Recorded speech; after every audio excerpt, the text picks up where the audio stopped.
Good afternoon and welcome to our thought for the week, this first week in July. My name's Sarah, I'm the Director of Children's and Youth Ministry at Wonersh Church, and today I'm going to share a short thought with you. And then Liz Hayley has recorded a beautiful rendition of Somewhere Over the Rainbow for us to finish with. So do keep watching because the best is yet to come. I wonder if, like me, you have been gingerly making a few more trips out and about over the past week. We were fortunate enough to get some tickets to visit RHS Wisley at the end of last week, and so enjoyed our first family trip out together in a very long time. It meant packing a bag of bits and pieces for the children: snacks, drinks, water bottles, sun cream, etc. So I grabbed hold of our usual day bag. Not surprisingly, it hadn't been touched for many months, and I discovered that it was still full and heavy from our last trip out in February half term. To my shame, the contents hadn't been touched for over 4 months. In here, there were hats, scarves, gloves, half-eaten snacks, out-of-date snacks, and lots of baby clothing bits that Rowden has long since outgrown. It took me some time to clear out what was no longer required or suitable for this lovely weather in order to make space for everything we would need for this season. So out went the scarves and the gloves, and in went the sun cream. Because of course it would be entirely impractical to continue into this new hot summer weather carrying everything we needed for the last season. The cold weather items are of course still useful at the right time, but we won't be needing them for our next few trips. I think many of us are aware of God at work in a similar way in our individual lives, certainly, and in the church across the UK. There is a sense that amongst the chaos and concern of the last few months, God has been delicately unpacking from our routine and practice those things that have cluttered our lives and distracted our worship.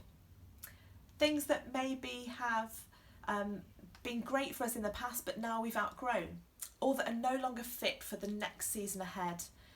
And instead he's been slowly slipping into our day pack new items, new ideas, new patterns that will better equip us for the journey ahead.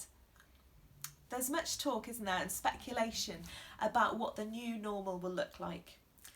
And many have suggested that we're living through unprecedented times that will unsettle and disrupt the church in unhelpful and damaging ways. And I'd like to gently disagree.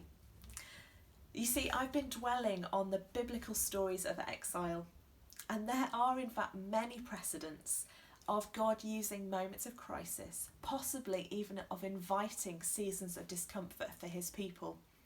And in those times, again and again, God uses the loss of what was to recalibrate his people's vision and restore their dependency on him.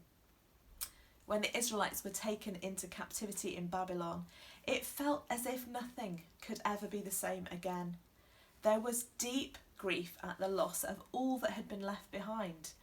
Jerusalem was destroyed, and this of course was where they drew close to the presence of God in worship. Without Jerusalem, how could they be God's people? Without the temple, was God even still God? How could he have let all of this happen? And how on earth would they ever be able to return to normal and get back to where they were?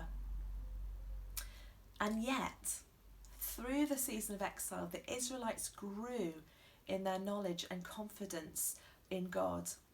They witnessed the young men saved from the fiery furnace. They saw Daniel walk safe from the lion's den. And their theology expanded exponentially. You see, if God would still be present with them here in Babylon, in the fiery furnace, in the lion's den, and not confined to the temple or the holy city, then surely he was God everywhere. He was unstoppable. He was omnipotent. He was God above all gods, and they were not forgotten. The Israelites, of course, eventually returned to Jerusalem and eventually rebuilt the temple. But I wonder, as they got ready to leave Babylon, they packed their bags, what lessons they were conscious of carrying back with them. I wonder how aware they were of what God had been doing amongst them. There will be a new normal that emerges in the coming months for each of our households and for us as a church community. We can feel anxious about being ready for all that's ahead and concerned about what may be left behind as we take steps forwards. My thought is this, that this is a great time to unpack all that we've been carrying, to assess it, to check it, to make sure it's still fit for this season ahead, and to make space for the new that God was introduced us to. So let's invite God to help us do the packing. Let's invite him to guide us and shape us for the road ahead. And let's not keep carrying heavy loads because we haven't taken the chance to check and repack. Liz is now going to conclude our thought for the week this week with a beautiful piece of music. So do keep watching. I'd like to play a piece of music that's called Somewhere Over the Rainbow. It was written by Harold Arlen and Yip Harburg for the 1939 film Wizard of Oz, starring Judy Garland as Dorothy, the little girl who just wants to find her way home.